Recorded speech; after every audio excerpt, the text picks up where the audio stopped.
Ini kita awali dari definisi ya. Kalau definisi ini saya ambil dari dua buku. Yang pertama Joshua Becker, yang kedua Fumio Sasaki. Yang pertama dari buku Becoming Minimalist, dia mendefinisikan minimalis adalah tentang mendapatkan apa yang membuat kita bahagia dan menghilangkan segala yang memalingkan kita dari hal tersebut. Jadi gaya hidup minimalis itu fokus pada yang hakiki membuat kita bahagia. Menghindar dari yang mendistraksi kita. Yang tidak penting. Baik itu pikiran, baik itu barang, apapun itu yang sekiranya tidak terlalu relate dengan hakikat hidup kita yang kita anggap membahagiakan, ya kita singkirkan. Nah, nanti hakikatnya itu. Kita ini kan hari ini banyak sekali, rame sekali hidup kita. Ada banyak sekali hal, ada banyak sekali distraksi yang memalingkan kita, yang membuat kita lupa hal-hal yang penting. Boleh dicek sekali-sekali. Sering saya sarankan, ayo teman-teman coba cek ya WA-mu hari ini. Di grup-grupmu lah terutama, coba dicek berapa persen percakapan serius, produktif, berapa persen yang iseng saja.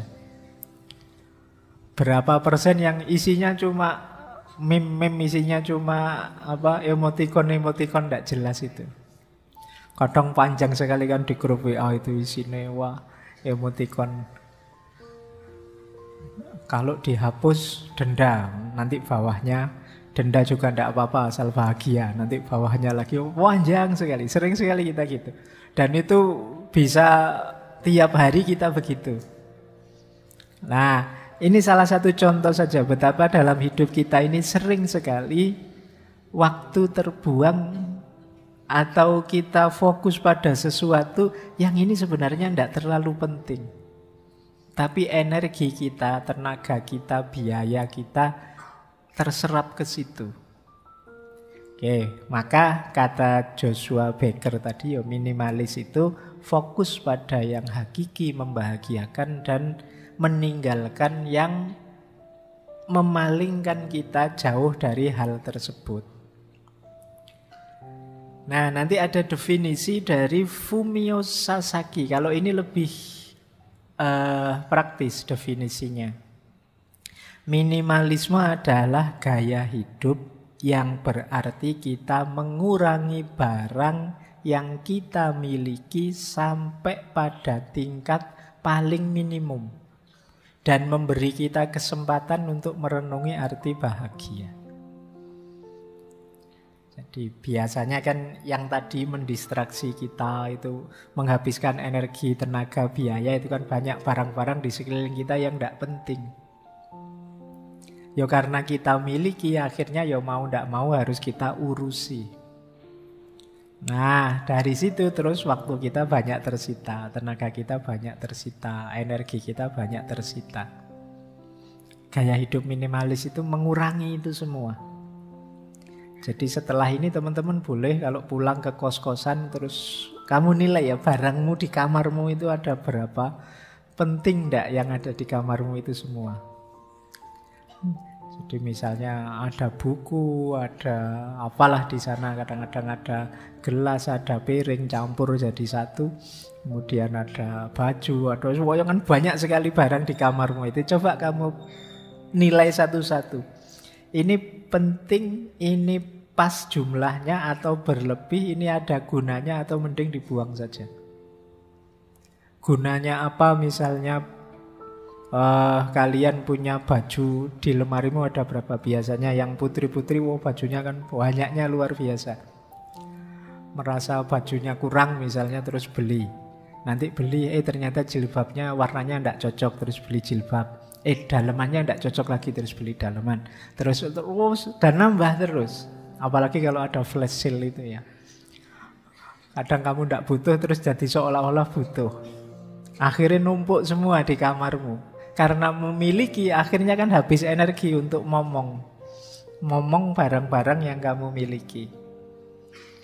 Nah, tiap hari repot dengan nyuci, nyetrika, membersihkan, dan lain sebagainya. Nah, ini salah satu contoh betapa hidup kita ini banyak berlebih tidak efektif.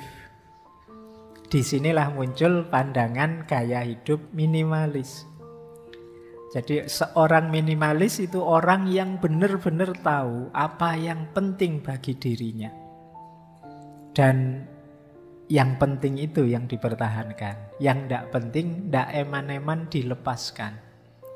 Kadang-kadang kita itu kan emosional. Barang sudah tidak bisa dipakai. Cuma Pak ini sejarahnya luar biasa loh Pak. Ya wis. Ini ada kenangannya loh Pak. Ya akhirnya ya numpuk semua. Ya apa sih? Wong memang itu semula milik kita. Mana ada barang yang tidak ada kenangannya? Semua ada kenangannya. Oh ini piring ini Pak, dulu saya pakai di pondok zaman saya. Ya wis. Jadi emosi kita sering main di situ. Akhirnya ya banyak barang tidak berguna. Wongnya kamu tidak pakai. Nah, seorang minimalis itu ngerti. Ini penting, saya pertahankan. Oh kalau itu tidak penting, saya buang. Sederhananya itu. Baik, nanti kita lihat detailnya ya. Jadi definisinya ini ya. Kalau kalian pengen jadi minimalis, intinya tahu mana yang penting dan harus dipertahankan dalam hidup ini dan mana yang dilepaskan saja. Hakikatnya di situ nanti. Nah, ini dasar berpikirnya. Ini saya ambil dari beberapa sumber. Seperti apa sih orang hidup minimalis itu, dasarnya apa? Yang pertama, kalian harus mengenali gunanya setiap barang yang kalian miliki. Jadi ketika kalian tahu gunanya, nanti kan kalian ngerti nilainya. Banyak orang yang ketika punya sesuatu yang dilihat bukan gunanya, mungkin gayanya, mungkin apalah trennya, mungkin dan lain sebagainya. Kalau bagi seorang minimalis, pertama-tama yang dilihat gunanya. Misalnya HP ini tak kasih casing biar nggak kelihatan mereknya.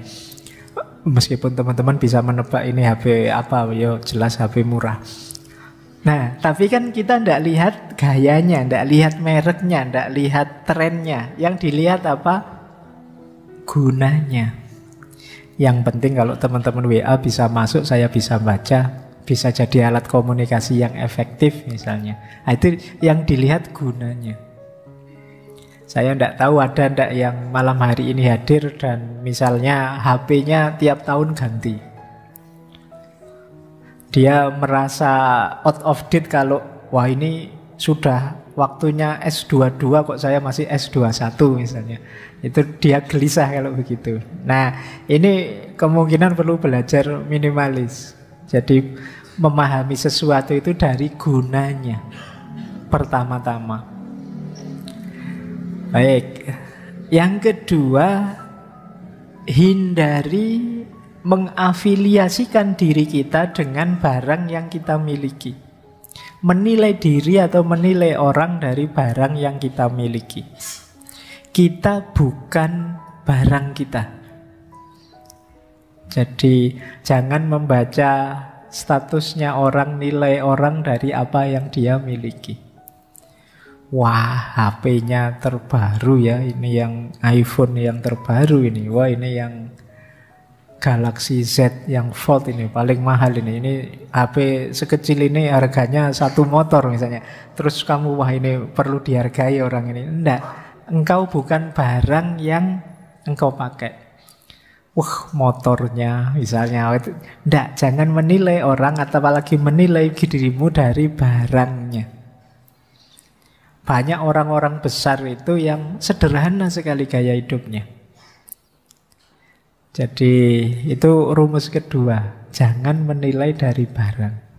Wah, bajunya branded terus misalnya. Nah, itu menilai dari barangnya. Yang ketiga, ini prinsip selanjutnya, ini nyambung dengan yang keempat. Sedikit barang itu sama dengan sedikit stres. Sedikit barang membuat kita lebih merdeka. Tadi saya bilang, semakin banyak kita punya sesuatu kan semakin repot. Kemarin motornya motor lama pitung tahun 70-an misalnya. Itu kamu parkir di depan kamar kos-kosanmu semalam, tidak dikunci, kamu santai, tidak khawatir, tidak stres. Malingnya juga wegah apa barang kayak gitu, tidak imbang dengan resikonya. Tapi kalau motormu yang terbaru, yang fresh, yang mahal, kamu kepikiran terus. Waduh, ini motorku di luar, jangan-jangan ada yang nyenggol, jangan-jangan ada yang itu. Kalau kamu naikinnya kan juga agak hati-hati, jangan sampai kegores apapun. Kamu pokoknya hati-hati, stresnya banyak. Tapi kalau motormu motor lama kan, alah kegores, kesenggol apa, yang rugi yang nyenggol. Ayo, prinsipmu kan begitu mikirnya kan, kamu tidak stres. Jadi tidak kepikiran, yang biasa-biasa saja. Oke, cuma jangan dianalogikan pasangan ya. Nyari jangan yang cakep-cakep Pak, biar tidak kepikiran. Nyari yang biasa-biasa saja, santai saja, di mana-mana kita tidak khawatir. Apa ada yang mau?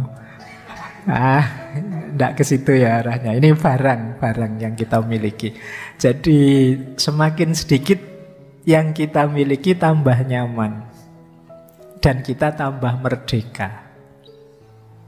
Yang punya motor, ya harus mikiri servis, mikir kadang ban bocor, mikir macam-macam. Yang tidak punya motor, tidak kepikiran itu. Maka kalian harus jeli kapan aku perlu motor, kapan tidak. Kapan aku perlu mobil, kapan tidak. Bukan berarti jangan punya motor atau jangan punya mobil, enggak. Coba kamu baca guna tadi loh yang nomor 1. Kapan harusnya kamu saatnya punya motor. Misalnya, Pak, saya antara kos-kosan saya dengan kampus itu paling sekitar 100 meter. Nah, kalau 100 meter apa penting kamu punya motor misalnya. Tapi kalau ingin jalan-jalan kemana-mana, sekarang angkutan umum banyak. Ada Trans Jogja, ada macam-macam, ada Gojek, ada apa yang sekarang tidak ada misalnya. Ini jadi kamu mikir guna. Tidak sekedar mikir gengsi, tidak sekedar mikir tren. Nah, prinsip yang kelima, kalau tadi sedikit stres, lebih merdeka. Yang kelima adalah melepas keterikatan dengan barang. Iyalah misalnya kamu butuh motor, ya tetap kalian jangan terikat dengan kepemilikanmu. Kalau bahasa Jawane ya kalau kita punya harta, punya dunia, jangan kedunyan. Kedunyan itu sangat terikat dengan harta duniawi yang dia miliki. Jadi ya itu tadi kayak punya motor, wah kesenggol dikit, gores dikit itu rasanya dunia kiamat misalnya. Itu sangat terikat. Wah, kamu tidak bisa tidur kamu. Wah. Itu berarti kamu sangat terikat dengan kepemilikanmu. Mikirmu tidak simpel. Kalau mikir simpel, gores, ya sudah dibengkelkan nanti kan beres. Itu kan sederhana, tidak ruwet. Kenapa kamu stres? Ya karena kamu sangat terikat sehingga mikirnya jadi ruwet, jadi panjang. Tuh. Baik, ya kalau bahasa kemarin pakai istilah overthinking. Mikirnya terlalu ruwet, terlalu muter-muter, mbok sudah simpel saja. Ya gores ya dibengkelkan, diputus ya cari lagi, kan sederhana. Kamu mikirnya terlalu ruwet. Oke, berpikir minimalis. Pak, saya kuliah tidak lulus lah ya. Mbok kamu pikir sampai stres ya tetap tidak lulus. Memang jelas tidak lulus. Ya diulang, kan gitu aja sederhana. Tapi kan kamu stres mikir berpanjang-panjang karena itu. wah kenapa ya tadi saya waktu presentasi kok tidak maksimal, ngomongnya salah-salah, harusnya lebih bagus. Ya sudah, wong sudah kejadian. Ya besok diperbaiki lagi. Tidak usah terlalu banyak angen-angen dipikir. Kadang-kadang kan kita begitu, salah ngomong saja itu menyesalnya sampai berbulan-bulan. Ngapain tadi aku ngomong gitu ya, ngapain tadi. Lah sudah terlanjur keluar, ya kalau salah minta maaf saja, selesai. Tapi kita sering bikin ruwet sesuatu yang simple. Nah, pelajaran dari sini, lepaskan keterikatan. Biar kita tidak terlalu terikat sehingga untuk hal-hal yang tidak penting kita terus jadi baper. Terus, nah ini jadilah penjaga pintu yang baik. Maksudnya jadi penjaga pintu yang baik itu barang keluar atau barang masuk itu kita harus sangat hati-hati. Penting enggak sih aku beli barang ini meskipun flash sale, meskipun serba 1.000 cuma 1.000-an, meskipun apa aku harus punya barang ini. Bukan urusan kamu mampu beli atau tidak, gunanya apa yang kamu beli itu. Wah ini lumayan loh Pak, kaos ini 100.000 dapat 6. Ada yang mana beli itu? Begitu nyampe kamu kaget, aduh kaosnya kok kayak gini, mau dipakai apa ya ndak malu. Akhirnya nggak dipakai, cuma numpuk saja di kamarmu. Atau kamu pakai tidur saja, kalau ada temanmu datang cepet-cepet kamu ganti. Nah itu kenapa? Karena kemarin kamu mikirnya ndak panjang. Kamu bukan penjaga pintu yang baik. Jadilah penjaga pintu yang baik. Jadi kamu pikir, penting enggak sih aku beli ini? Harus enggak sih aku beli ini? Apapun itu.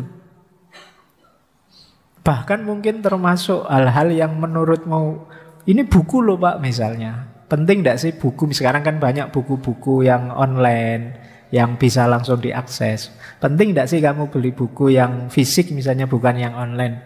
Mungkin bagi sebagian penting Pak, karena saya enggak nyaman kalau baca di HP atau di tablet. Saya nyamannya ada fisiknya. Sementara bagi yang lain, oh enggak Pak, saya nyamannya online saja. Kamar saya sudah enggak cukup diisi banyak barang, repot saya, ya sudah. Nah ini kalian mikir gunanya. Maka kalian menjaga pintu itu filternya gunanya tadi. Enggak mentang-mentang ada yang baru. Kemudian nikmati ruang. Nikmati ruang itu kalian bisa bahagia kalau mampu menikmati ketiadaan, kekosongan, ketidakpunyaan. Jadi dalam hidup kita itu kalau kalian maunya isi terus justru sulit bahagia. Justru kalian harus latihan bahagia dengan tidak. Nikmati ruang. Tak kasih contoh ya, ada cerita masyhur sekali, banyak orang menganggap ini ceritanya Nasruddin Hoja. Jadi satu ketika ada tetangganya datang. Tetangganya ini sumpek, stres, hidup ini rasanya kok masalah banyak sekali. Datang ke Nasruddin. Dia tanya, wahai mullah, ada ndak nasihat buat saya biar hidup saya ini nyaman, lega itu. Kata Nasruddin, gini saja, kamu beli ayam 5, terus kamu pelihara di dalam rumah. Wah, beli dia ayam 5 dipelihara di dalam rumah.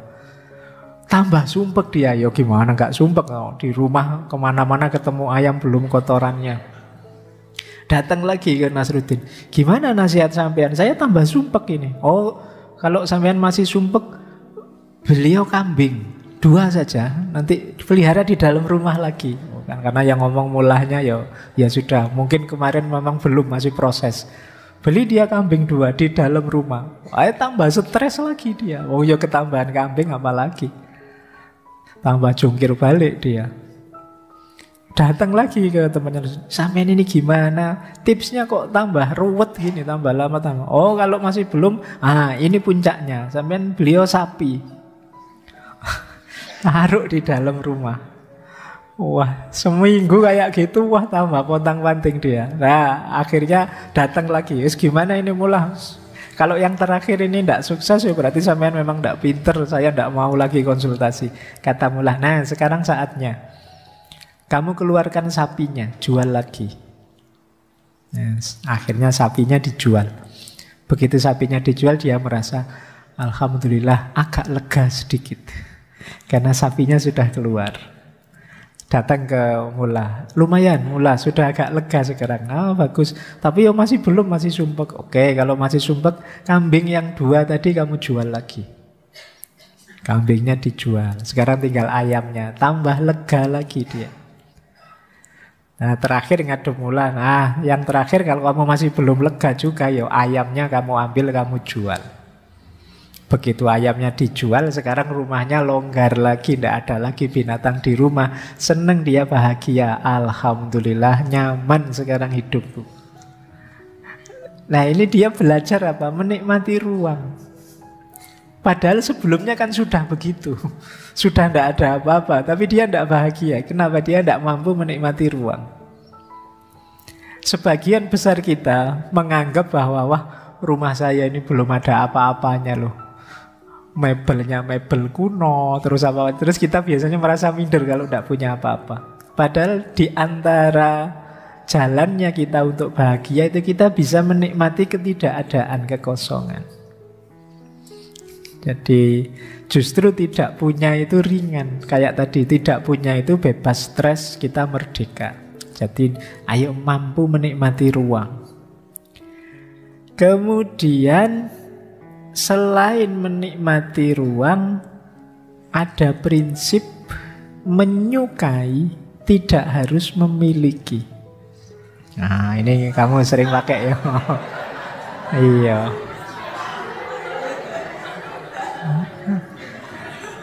Kamu sering begitu ya. Oke, ini kan yang paling sering kamu pakai kan prinsip ini, menyukai tidak harus memiliki. Ini biasanya kalau sudah ditembak terus ditolak kan ilmu ini keluar. Jadi gini loh, kita itu terbiasa ingin punya apa saja yang kita sukai. Padahal tidak harus memiliki, kita sudah bisa menikmati itu. Misalnya, wah saya seneng es krim Pak. Kan tidak harus kita beli mesin pembuat es krim. Itu namanya menyukai tidak harus memiliki. Wah saya seneng Pak ayam yang crispy itu. Oh terus tidak cuma beli ayam crispy, kamu mati-matian pingin beli panci atau apa yang bisa bikin ayam crispy. Akhirnya kamu beli beneran pancinya, tapi begitu mau bikin, repot amat, beli saja ada. Terus barangnya cuma numpuk di rumah, di kamarmu. Pak ini alat perebus telur loh Pak, efektif sekali, gampang ngerebus telur. Terus kamu beli, tapi terus kamu, lah ngapain beli telur direbus repot-repot, kalau di warung tinggal ngambil selesai. Jadi kita sering punya prinsip kalau suka ya beli. Saya senang sekali dengan jus Pak. Wah, terus kamu beli juicer untuk ngejus itu. Tapi ya sering tidak dipakai. Kamu sukanya pulang dari kampus ya beli aja jus pinggir jalan, selesai. Akhirnya barang numpuk. Nah itu yang dimaksud ya, menyukai tidak harus memiliki. Yo kalian seneng baju-baju bagus kan tidak harus terus beli mesin jahit. Jadi tidak harus kamu kursus desainer. Jadi menyukai tidak harus memiliki. Tidak ada hubungannya dengan pacaran ini. Ayo, meskipun ya bisa kamu pakai. Baik ya, jadi ini prinsip. Ini ternyata ini prinsip luas, universal. Kamu kemarin ngertinya hanya untuk itu. Ternyata yang hidup itu memang menyukai, tidak harus memiliki. Terus bahagia dengan cukup. Ya hidup ini memang harus pas, tidak lebih, tidak kurang. Lebih itu tidak enak, ada tugas ekstra. Kurang juga tidak enak, berarti ada yang tidak terpenuhi. Ayo latihan bahagia dengan cukup. Cukup dengan parameter guna tadi ya, bukan parameter tren, bukan parameter gaya dan lain sebagainya. Kalau HP edisi jadul cukup untuk segala macam kepentinganku hari ini, ya sudah. Kalau laptop lama sudah cukup, ya tidak harus beli laptop baru. Kecuali memang, Pak saya ini kan mahasiswa IT Pak, saya mahasiswa teknik informatika, laptop kayak gini tidak cukup Pak. Iya beliau berarti yang cukup. Jadi cara berpikirnya begitu. Mainnya diguna, bukan gaya. Ini prinsipnya. Jadi ayo latihan bahagia dengan cukup. Oke, kita lanjut ya. Nah, sekarang prinsip-prinsipnya. Yang pertama, prinsip hidup minimalis itu singkirkan segala yang mempersulit hidup, yang nambah-nambah kerjaan, yang ngeribeti saja, ngerepoti saja padahal tidak penting. Ya singkirkan saja. Kadang-kadang ada yang ada ndak di sini yang suka misalnya dengan ikan misalnya, terus beli akuarium. Awal-awalnya seneng, tapi lama-lama males ngurusi. Akhirnya ikannya mati, ya, akuariumnya buang. Terus kapan-kapan kok seneng lagi, terus beli akuarium lagi, beli ikan lagi, tapi terus yang buang lagi. Ini namanya kamu ngeribeti dirimu sendiri, merepotkan dirimu sendiri. Kalau kamu merasa Pak saya itu ndak open, ndak telaten ngurus yang gitu-gitu, yo jangan menyiksa ikanmu dengan kamu ndak telaten. Jadi asik loh Pak kalau punya ikan atau kalau punya burung dan lain sebagainya. Loh kamu ndak open, ndak telaten, akhirnya bikin repot, bikin ribet, binatangnya yang tersiksa. Nah, singkirkan saja. Kasih ke orang atau siapa yang memang telaten dengan itu. Jadi jangan membeli, jangan memasukkan dalam rumahmu segala yang mempersulit hidupmu. Yang kedua, ini seperti tadi ya, cintai kekosongan. Jadi suka dengan kelegaan, kelonggaran. Kenapa sih kamu kalau masuk masjid itu rasanya lega, longgar, nyaman?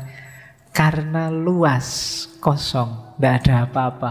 Tapi begitu kamu pulang masuk ke rumahmu, sumpek lagi, barangmu penuh, tidak karu-karuan. Ada baju yang nyantel di sana, ada baju yang di atas kasur, ada baju yang di kamar mandi, ada baju saja bisa ada di seluruh penjuru kamar.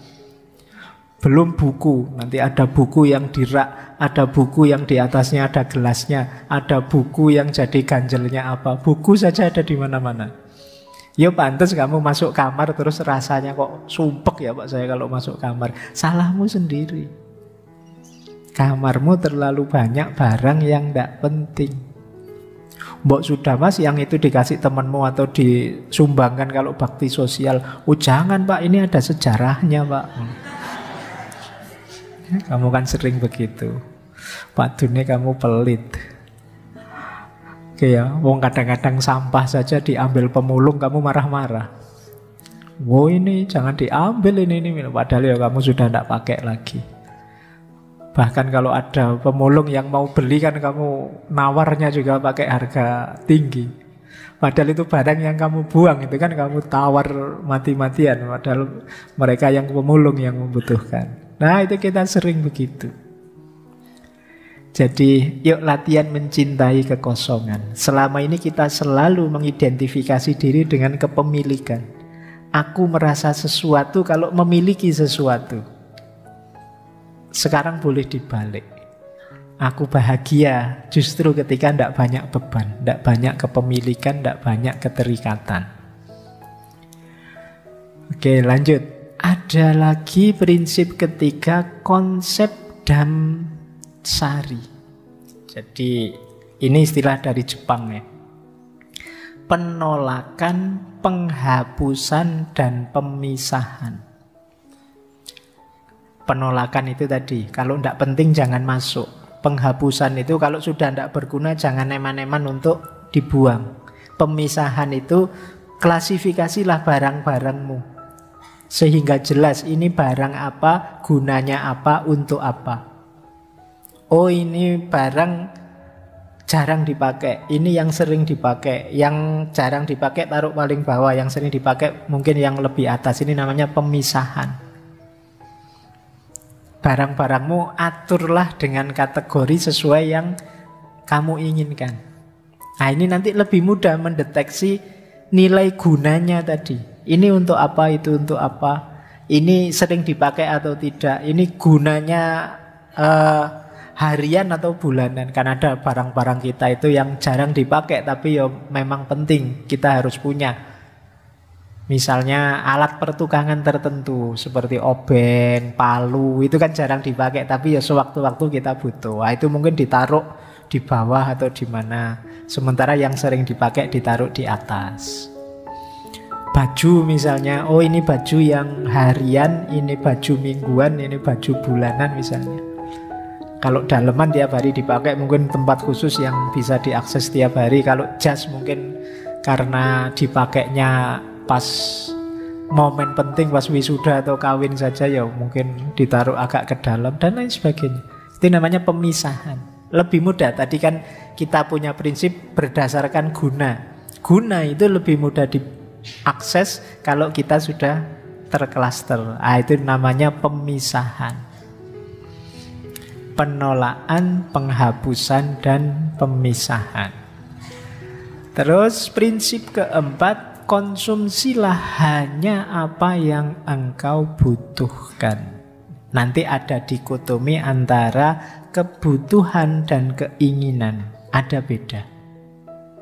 Pak, saya ingin beli HP yang terbaru, itu keinginan.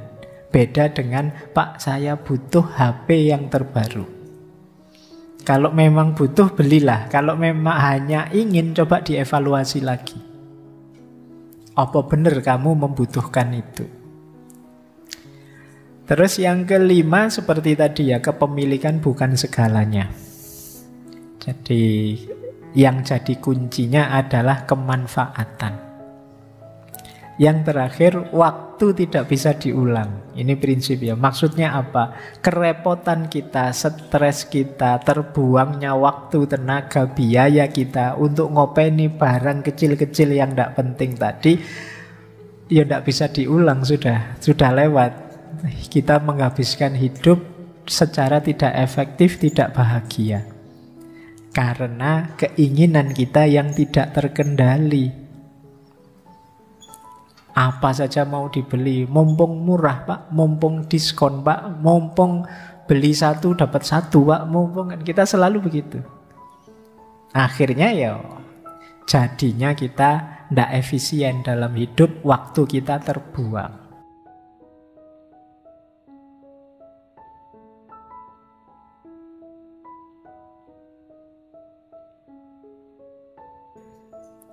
Nah, sekarang manfaatnya, ini belum masuk ke filosofinya ya, masih praktis-praktis. Manfaat hidup minimalis yang pertama, hemat waktu, tenaga, biaya. Ini jelas ya.